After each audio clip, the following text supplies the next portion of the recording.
Hanya Engkau pribadi yang menghidupkan. Tak bisa ku jauh, tak bisa ku lepas darimulah sumber kehidupan. Roh Kudus, ku rindu padamu. Hanya Engkau pribadi yang... Hai, shalom semua teman-teman. Selamat pagi saya ucapkan kepada kita. Apa kabar pagi ini? Saya yakin dan percaya kita semua sentiasa dahsyat, luar biasa. Dan yes, amin. Dimanapun kita berada pagi hari ini, mari sekali lagi kita ambil waktu untuk bersama-sama di dalam ibadah online.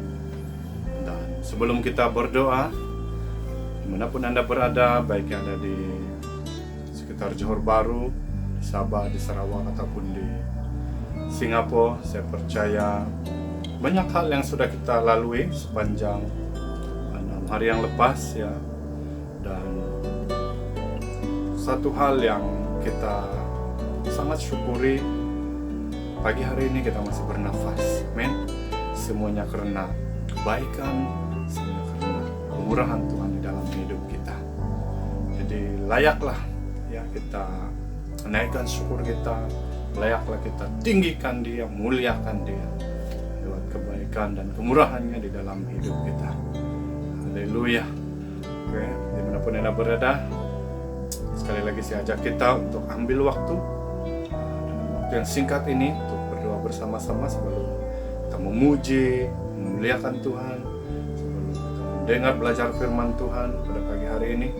Mari ambil waktu ini berdoa secara khusus bagi pribadi kita, keberadaan kita di hadapan Tuhan pagi ini. Ya, keadaan yang kita alami hari-hari ini, COVID yang masih tidak menampakkan penurunan, secara khususnya di Malaysia. Kita berdoa, saya percaya Tuhan punya rencana dalam kehidupan kita. Mari kita berdoa bersama-sama. Saya pimpin. Haleluya Bapa di surga, kami naikkan syukur kami naikkan pujian kami kepadamu Tuhan Yesus, karena Engkau sangat baik di dalam hidup kami. Engkau sudah menyertai kami sepanjang kehidupan kami, secara khusus 6 hari yang lepas. Pagi ini kami dapat bersama-sama dalam ibadah online, menikmati hadirat Tuhan, menikmati bersama nafas yang Tuhan berikan kita, kesempatan demi kesempatan yang Kau berikan kepada kami. Kami bangga ya Tuhan Yesus, Allah seperti Engkau. Dan secara khusus pada pagi hari ini Tuhan, kami ambil kesempatan untuk berdoa bagi setiap pribadi yang dapat bersama-sama dalam ibadah lain pada pagi ini. Apapun keberadaan kami ya Tuhan, apapun pergumulan, persoalan, saya percaya Engkau melihat semuanya. Ya Tuhan Yesus, kami mau letakkan setiap pribadi kami di dalam tangan Tuhan penuh kuasa.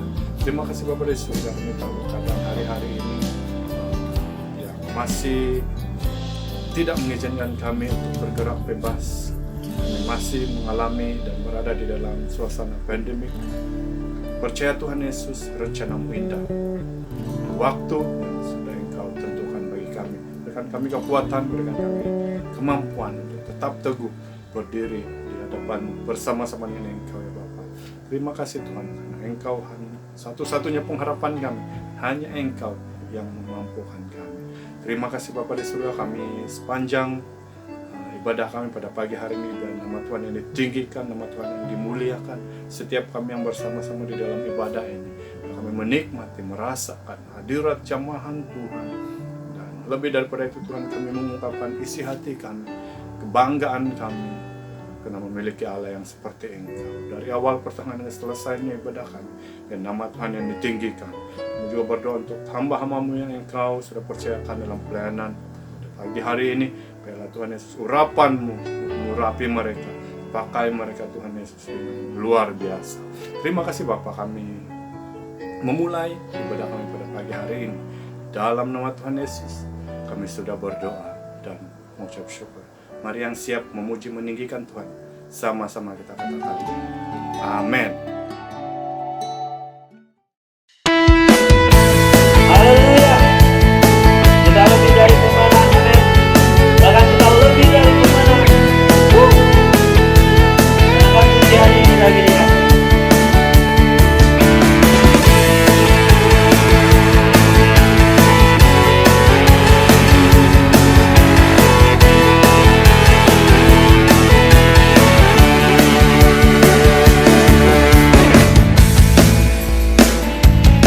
Sama-sama kita katakan,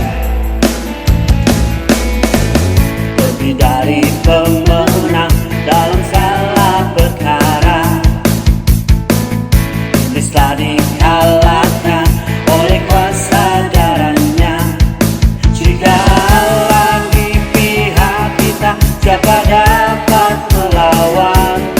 Kita lebih dari pemenang. Lebih dari pemenang dalam segala perkara. Iblis telah dikalahkan oleh kuasa darahnya. Jika Allah di pihak kita, siapa dapat melawan? Kita lebih dari pemenang. Haleluya. Kibarkanlah pancinya, Yesus Raja segala raja. Haleluya. Bangkitlah gerejanya, kita lebih dari pemenang. Kita lebih dari pemenang, amin.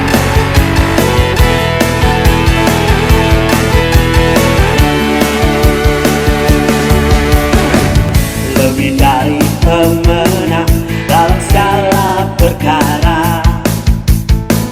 Iblis telah dikalahkan oleh kuasa darahnya.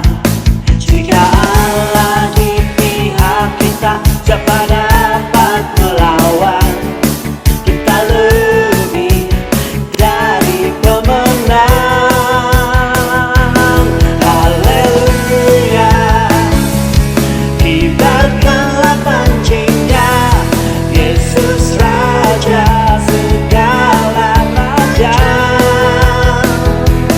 Haleluya. Bangkitlah gerejanya, kita lebih dari pemenang. Haleluya. Kibarkanlah pancinya, Yesus Raja segala raja. Haleluya. Bangkitlah gerejanya, kita lebih dari pemenang. Kita lebih dari pemenang. Kita lebih dari pemenang, amin.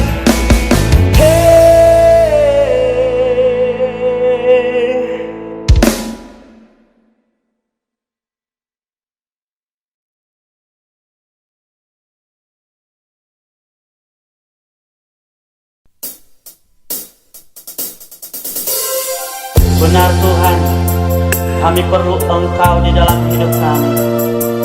Tempat kami berseru, tempat pertolongan kami. Terima kasih Tuhan. Mari kita angkat pujian ini sebagai pengakuan kita pada pagi hari. Terima kasih Tuhan. Terima kasih Tuhan.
Kami perlu Kau Tuhan.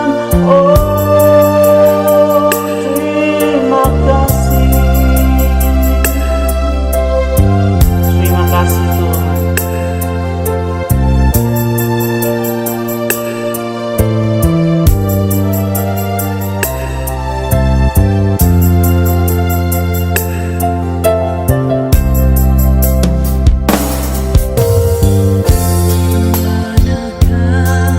Kami mencari kasih sejati.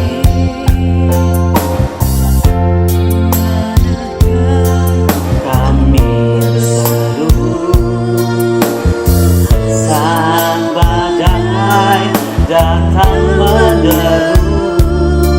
Yang kami tahu hanya Kau yang mampu pulihkan segala sesuatu. Kami perlukan keajaiban-Mu. Kami butuhkan sentuhan tangan-Mu. Kami tak dapat jalan sendiri. Kami perlukan Tuhan. Kami perlukan keajaiban-Mu. Kami butuhkan sentuhan tangan-Mu. Kami tak dapat jalan sendiri. Kami perlukan Tuhan. Kami perlukan Tuhan. Oh, terima kasih Tuhan.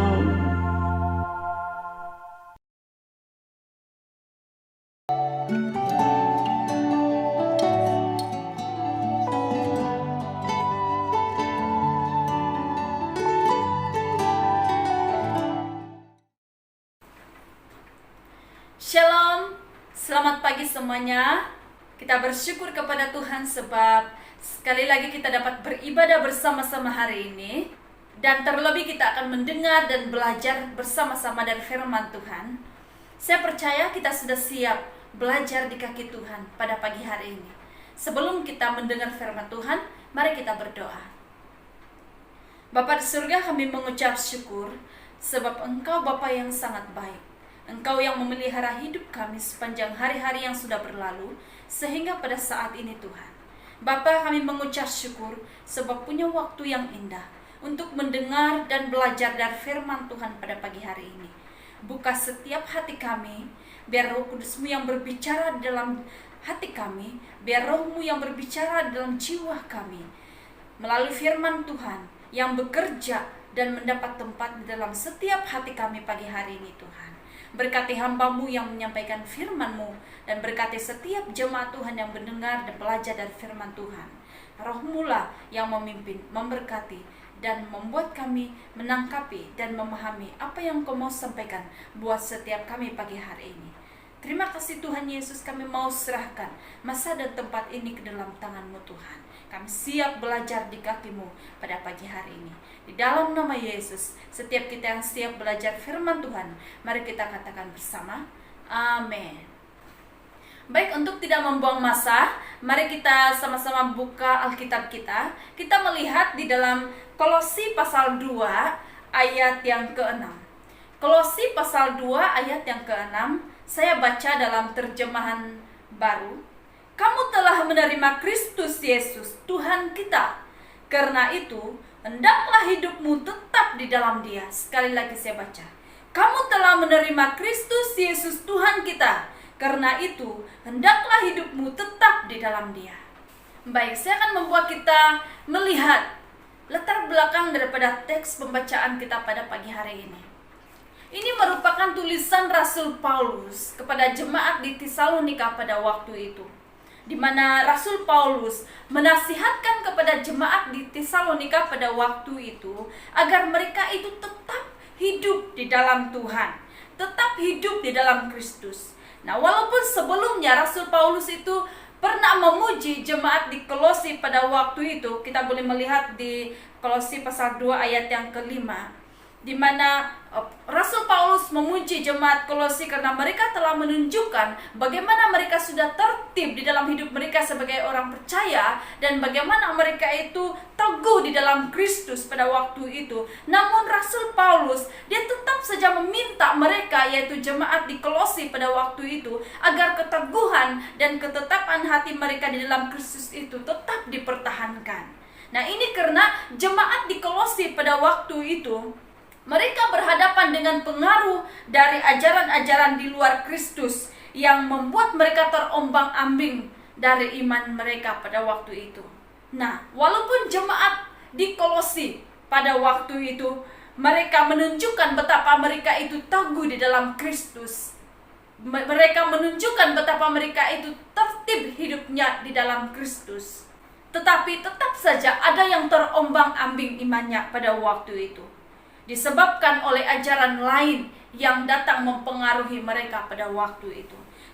Nah, karena itu Rasul Paulus memberi nasihat kepada jemaat Kolose pada waktu itu, walaupun mereka sudah menerima Kristus sebagai Tuhan dan Juru Selamat mereka dan mereka menunjukkan betapa mereka itu teguh di dalam Kristus, tetapi Rasul Paulus mengatakan bahwa mereka tidak boleh terbawa arus dari penyimpangan ajaran-ajaran di luar Kristus pada waktu itu. Tetapi mereka harus tetap mempertahankan iman mereka di dalam Tuhan, dalam segala aspek kehidupan mereka pada waktu itu.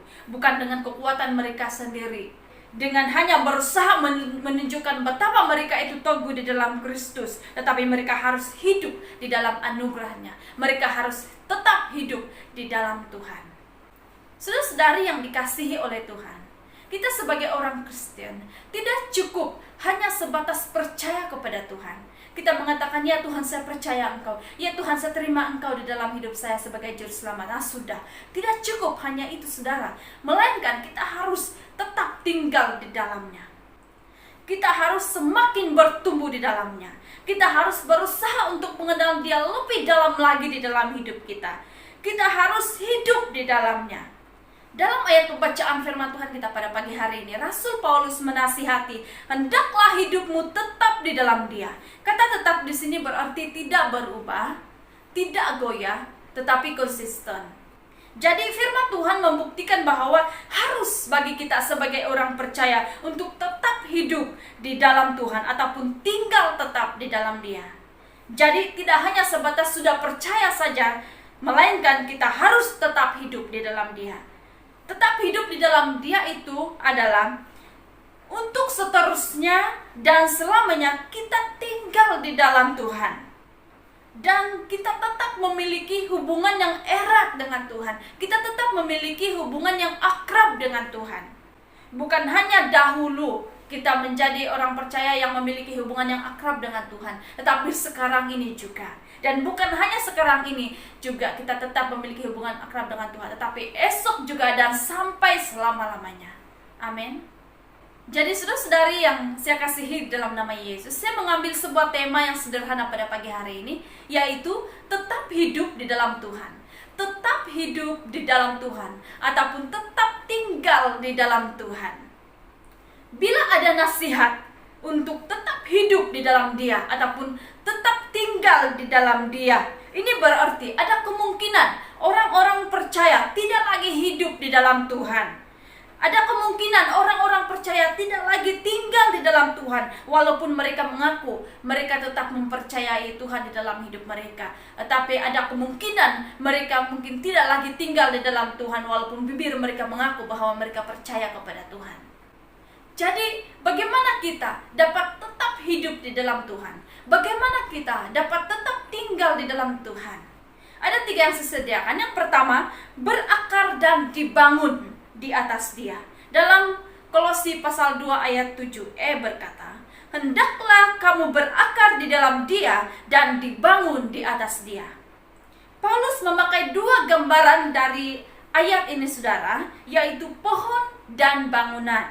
Kita sebagai jemaat, kita digambarkan sebagai pohon dan bangunan, manakala Kristus itu sebagai akar dan dasarnya. Kita yang digambarkan sebagai pohon dan bangunan, kita berada di atasnya, di atas akar itu yaitu Kristus, di atas dasar itu yaitu Kristus sendiri.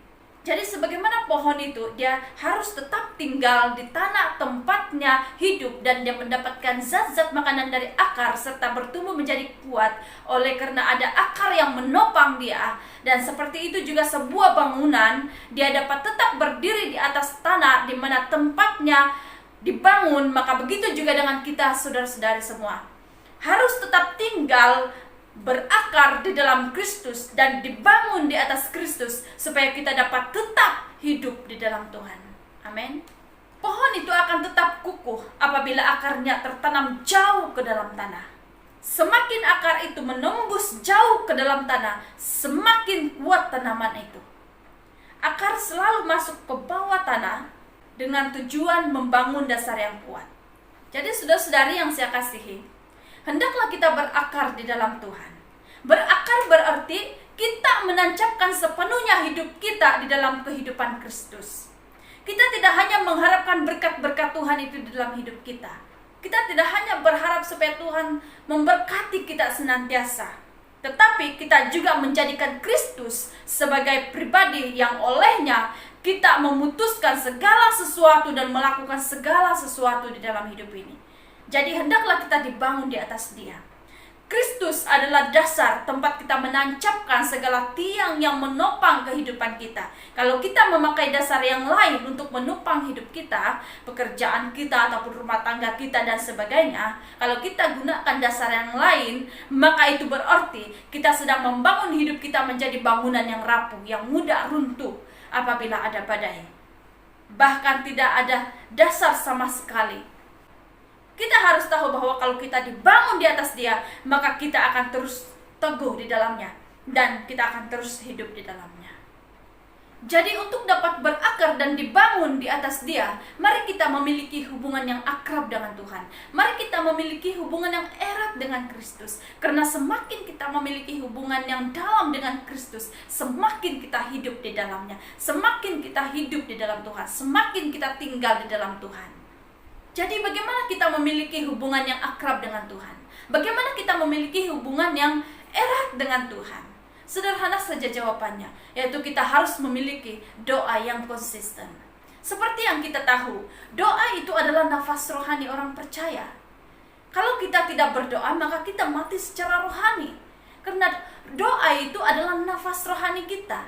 Jadi mari kita membangun kehidupan doa di dalam pribadi kita, agar kita dapat tetap hidup di dalam Tuhan. Mungkin kita bertanya saudara, bagaimana saya memiliki kehidupan doa yang konsisten? Bagaimana supaya saya tetap dapat berdoa, saya tetap dapat hidup di dalam doa? Sederhana saja jawabannya saudara, yaitu kita harus memiliki kerinduan di dalam hati kita. Memiliki kerinduan untuk apa? Kerinduan untuk berdoa. Karena hanya dengan kerinduan, maka kita mahu datang kepada Tuhan. Bila ada kerinduan berdoa itu di dalam hati kita, maka kita dapat datang kepada Tuhan. Kita mahu datang kepada Tuhan. Kalau kita melihat itu pasangan kekasih, kalau boleh mereka ini setiap saat, setiap masa, setiap jam, mereka mahu bertelepon. Halo darling, apa kau buat? Tiada, kau sudah makan? Sudah. Kau makan apa? Nasi. Nasi apa? Ayam. Ayam apa? Kalau boleh maulah ditanya semua. Mengapa pasangan kekasih ini mau saja selalu bertelepon, SMS, dan sebagainya? Sebab ada perasaan rindu di dalam hati mereka. Walaupun baru saja bertelepon tadi, tapi mau lagi telepon balik sebab rindu. Begitu. Kalau karena dia tidak rindu, mana mungkin dia mau telepon? Tapi karena rindulah dia mau telepon. Sebab itu sudah mengantuk pun tengah malam tetap saja. Kau mengantuk sudah belum? Tapi sudah mengantuk. Tapi belum juga dia katakan, sebab rindu di dalam hati dia. Dia melepaskan kerinduan itu melalui perkataan kepada kekasihnya. Nah, saudara-saudari yang saya kasihi dalam nama Yesus, alangkah indahnya kalau perasaan rindu itu juga ada di dalam diri kita ketika kita mau datang kepada Tuhan. Kalau perasaan rindu itu ada di dalam hati kita ketika kita mau datang kepada Tuhan, maka kita akan dapat berdoa dengan Dia dengan tetap. Kita tidak akan rasa malas, tapi kita tetap mau datang kepada Tuhan. Senantiasa kita rindu mau datang kepada Tuhan, sebab perasaan itu ada di dalam hati kita. Nah, bila kita hidup di dalam doa, karena doa ini percakapan kita dengan Tuhan, itu akan membuat hubungan kita dengan Tuhan itu semakin akrab. Hubungan kita dengan Tuhan itu semakin dalam, dan sekaligus membuat kita akan dapat tetap tinggal di dalamnya, tetap hidup di dalamnya. Jadi betapa pentingnya doa itu, saudara. Jangan kita berdoa hanya pada waktu kita mengalami masalah saja. Jangan kita berdoa pada waktu kita mengalami kesusahan saja. Tetapi berdoalah senantiasa, kata Tesalonika. Tetaplah berdoa dalam apapun keadaan. Membuktikan bahwa doa itu adalah hidup kita. Tanpa kita berdoa, maka kita rasa kita seperti mati. Memang pun kehidupan rohani akan mati ketika kita tidak mau berdoa lagi. Sebab itu mari kita bangun kehidupan doa. Kalau kita sudah mulai malas berdoa, mari bangun kembali rohani kita. Bangun kembali kehidupan doamu. Jangan biarkan engkau tidak lagi mau berdatang kepada Tuhan. Jangan biarkan engkau terus terlelap dengan tipu muslihat dari si jahat yang coba mau menjauhkan kita dari Tuhan. Tetapi mari kita senantiasa hidup di dalam doa. Bila kita hidup di dalam doa, maka kita akan dapat tetap tinggal di dalam Tuhan. Kita melihat dalam Matius 7 ayat 25, saya baca di sini. Kemudian turunlah hujan dan datanglah banjir, lalu angin melanda rumah itu, tetapi rumah itu tidak rubuh sebab didirikan di atas batu. Saudara-saudari yang saya kasihi dalam nama Yesus, ketika kita memiliki hubungan yang akrab dengan Tuhan, kita memiliki akar yang kuat. Karena Kristus itu adalah akar yang kuat, akar yang teguh. Kristus itu adalah dasar yang teguh bagi kehidupan kita. Jadi, walaupun ada angin badai, angin ribut yang coba melanda, yang coba menerpa kehidupan kita baik secara pribadi maupun keluarga kita, kita tidak akan goyah, kita tidak akan jatuh. Karena akar kita kuat, dasar kita kuat. Sebab kita memiliki hubungan yang akrab dengan Tuhan. Sebab kita hidup di dalamnya. Rumah kita tidak akan roboh. Karena dasar rumah kehidupan rohani kita itu kukuh. Yang kedua, bagaimana supaya kita tetap hidup di dalam Tuhan? Yaitu kita bertambah teguh dalam iman kita. Dalam Kolose pasal 2 ayat 7b, hendaklah kamu bertambah teguh dalam iman yang telah diajarkan kepadamu. Saudara-saudari yang dikasihi, iman kita harus dinamik, yaitu penuh semangat dan bertenaga. Jangan biarkan iman kita lemah. Jangan biarkan iman kita tidak bertenaga, tetapi biarkan iman kita bersemangat dan bertenaga. Iman yang benar tidak boleh statik, yaitu tidak boleh tidak bergerak, tidak boleh tidak aktif, tidak boleh berada dalam keadaan diam, tetapi harus bergerak dan menyesuaikan keadaan. Maksudnya, iman yang benar selalu akan membawa kita kepada pengalaman-pengalaman yang baru bersama dengan Tuhan, dan selalu akan membawa kita mengenal Tuhan secara pribadi dengan lebih dalam lagi. Itulah iman yang benar. Iman itu akan selalu membawa kita semakin dekat dengan Tuhan, selalu membawa kita semakin memiliki hubungan yang dekat dengan Tuhan. Iman kita bertambah teguh apabila ketika kita berhadapan dengan apapun cabaran di dalam kehidupan kita, apapun masalah, tantangan di dalam kehidupan kita, tetapi kita tetap memegang firman Tuhan itu di dalam hidup kita, iman kita di situ akan bertambah-tambah teguh. Jadi maksudnya, iman kita selalu teguh dan kuat karena adanya firman Tuhan itu hidup di dalam kita.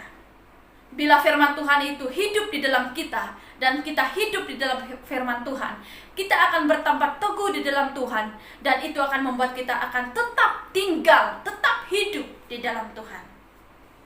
Bila kita hidup di dalam firman Tuhan, bila ada sesama kita yang menegur kita, kalau suami ataupun istri menegur kita, kesilapan kita, kita akan memperbaikinya. Karena firman Tuhan itu yang bekerja di dalam kita, menolong kita menjadi lebih baik lagi di hadapan Tuhan.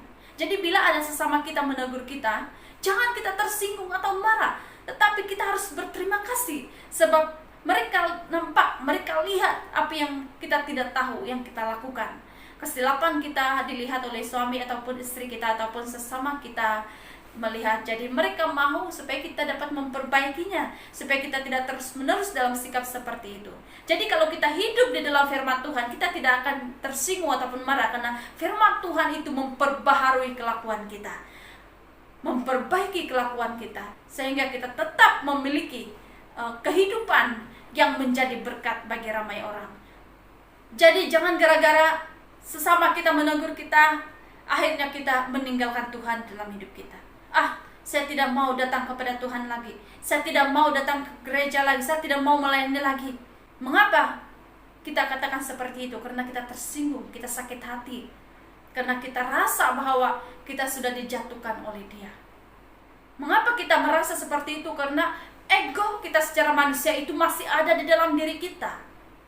Nah, itulah sebabnya Rasul Paulus katakan, meskipun kamu sudah menerima Yesus sebagai Tuhan dan Juru Selamat, itu tidak cukup. Meskipun kamu sudah percaya kepada Tuhan, itu tidak cukup. Tetapi kamu harus tetap tinggal di dalamnya, kata Rasul Paulus.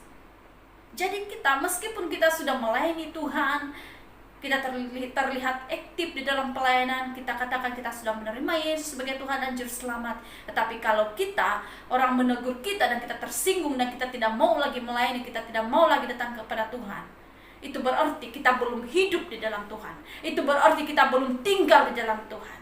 Karena kita mudah sekali meninggalkan Tuhan ketika kita merasa sesuatu yang bagi kita itu menyakitkan. Jadi hidup di dalamnya, saudara, kita harus hidup sama seperti karakter Yesus. Kita mencerminkan karakter Kristus itu di dalam kita, agar kita menjadi berkat bagi semua orang. Yang ketiga dan yang terakhir, hidup bersyukur. Dalam Kolose 2 pasal 7c, dan hendaklah hatimu melimpah dengan syukur. Rasul Paulus menekankan pentingnya mengucap syukur kepada Allah. Dalam Kolose 1 ayat 3 dan ayat 12, Rasul Paulus menyinggung mengenai soal ucapan syukur. Jadi di sini kita mendapatkan satu pemahaman bahwa mengucap syukur merupakan ciri kehidupan Kristen yang tetap. Ucapan syukur adalah obat yang manjur, kata Amsal. Untuk apapun tekanan, apapun pergumulan, apapun permasalahan yang kita hadapi di dalam hidup ini. Tetapi seringkali kita tidak menyadari betapa luar biasanya mengucap syukur ini, saudara. Seringkali kita tidak sadar betapa berkuasanya ketika kita mengucap syukur. Kita harus sadar bahwa mengucap syukur itu memiliki kuasa. Bersyukur itu mendatangkan pemulihan dan mendatangkan mukjizat bagi orang yang benar-benar bersyukur kepada Tuhan. Dan hal ini tidak akan pernah dialami oleh orang yang senantiasa bersungut-sungut di dalam hidupnya. Orang yang bersungut-sungut tidak akan pernah mengalami pemulihan mukjizat yang ada di dalam ucapan syukur itu. Jadi untuk membuat kita tetap hidup di dalam Tuhan, kita harus senantiasa bersyukur. Hidup kita harus berlimpah-limpah dengan ucapan syukur. Tunjukkan dalam hidupmu sikap mengucap syukur atas segala sesuatu yang terjadi di dalam hidup ini. Karena hati yang mengucap syukur menunjukkan kedewasaan rohani kita di hadapan Tuhan. Hidup yang mengucap syukur menunjukkan kedewasaan iman kita di dalam Tuhan. Jadi apapun situasi yang kita alami pada saat ini, apapun pergumulan, tantangan, cabaran yang kita hadapi, baik secara pribadi maupun bersama dengan suami istri, maupun bersama dengan keluarga kita, dan terlebih pandemik COVID-19 yang masih kita hadapi, yang mungkin membuat kita stres, tertekan, bersusah hati. Secara manusiawi kita tidak dapat untuk mengungkapkan syukur atas semua yang kita alami. Secara pribadi, kita tidak mampu berkata, Tuhan, saya bersyukur untuk semua ini. Tetapi Tuhan katakan kepada kita sebagai orang percaya, bahwa mengucap syukur itu tidak tergantung dengan apapun situasi atau keadaan, tetapi tetap menjadi gaya hidup kita. Maksudnya, apapun situasi yang terjadi di dalam hidup kita, apapun keadaan yang terjadi, yang kita hadapi di dalam hidup ini, kita harus tetap bersyukur. Kita harus tetap mengucap syukur. Mungkin kita berkata, bagaimana saya mampu mengucap syukur di atas keadaan yang saya alami, di atas pergumulan yang besar ini, pergumulan yang berat ini? Bagaimana saya dapat mengungkapkan syukur itu? Hanya satu yang dapat memberikan kita kekuatan untuk dapat tetap mengucapkan syukur, yaitu kekuatan dari Tuhan. Sebab itu andalkan Tuhan ketika kita mau bersyukur dalam segala perkara. Barulah kita dapat mengungkapkan syukur yang dari dalam hati kita kepada Tuhan. Bila kita mengandalkan Tuhan di dalam hidup kita, Roh Kudus itulah yang akan menolong kita. Roh Kudus itu yang akan di dalam hati kita memimpin kita, sehingga kita mampu mengungkapkan syukur dalam apapun keadaan yang kita alami. Jadi ketika kita mengalami kesakitan di dalam hidup ini, mari ucapkan syukur. Sebab bila kita bersyukur, tetap berlimpah-limpah syukur dalam hidup kita sebagai orang percaya, maka itu akan membuat kita akan tetap hidup di dalam Tuhan. Itu akan membuat kita tetap tinggal di dalam Tuhan. Sebab ucapan syukur itu adalah gaya hidup orang percaya, orang yang dewasa di dalam Kristus. Jadi saudara-saudari yang saya kasihi di dalam nama Yesus, yang Allah kehendaki di dalam hidup kita adalah agar kita sebagai orang percaya, kita dapat tetap tinggal di dalam Dia, tetap hidup di dalam Dia. Allah mahu supaya kita tidak keluar dari jalurnya. Karena kalau kita keluar dari jalurnya Tuhan, maka itu berarti kita keluar dari anugerah Tuhan. Jadi mari kita tetap tinggal di dalam Tuhan. Mari kita tetap hidup di dalam Tuhan. Bagaimana kita hidup di dalam Tuhan? Bagaimana kita tinggal di dalam Tuhan?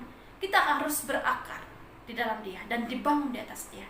Dan kita harus bertambah teguh di dalam iman kita kepada Tuhan. Dan hidup kita harus melimpah dengan syukur. Dan sekaligus akan membuat kita tetap tinggal di dalam Tuhan. Membuat kita tetap hidup di dalam Tuhan. Baik, mari kita mengucap syukur atas firman Tuhan.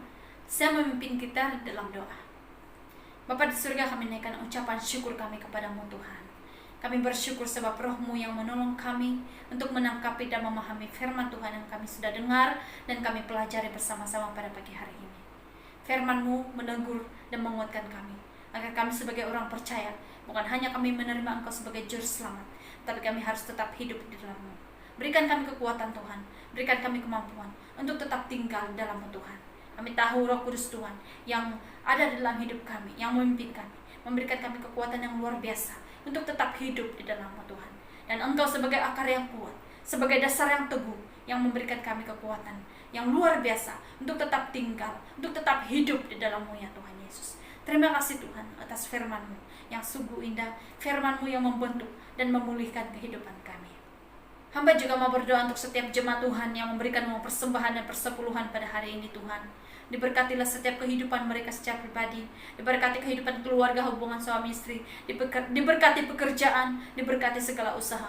Yang tidak sempat memberi pun diberkati oleh Tuhan, pekerjaan, usaha, apapun yang diperlukan, dicukupkan.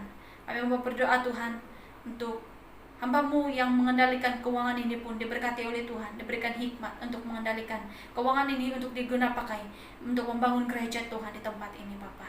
Terima kasih Tuhan, kami mengucap syukur karena Engkau menyertai ibadah kami dari awal, pertengahan sehingga akhir. Kami sudah memuji, menyembah nama-Mu dan belajar dari firman Tuhan hari ini. Terima kasih Tuhan, ini doa kami, setiap kita yang diberkati, mari kita katakan bersama-sama, amin. Terima kasih, Tuhan Yesus memberkati kita semua. Ajarku berdiam dekat di hati-Mu. Hidupku hanyalah untuk-Mu. Segenap hatiku kagum akan kebaikan-Mu. Dan nafasku menceritakan kasih-Mu. Ajarku berdiam dekat di hati-Mu. Ajarku berdiam dekat di hatimu. Oh, ajarku berdiam dekat di hatimu.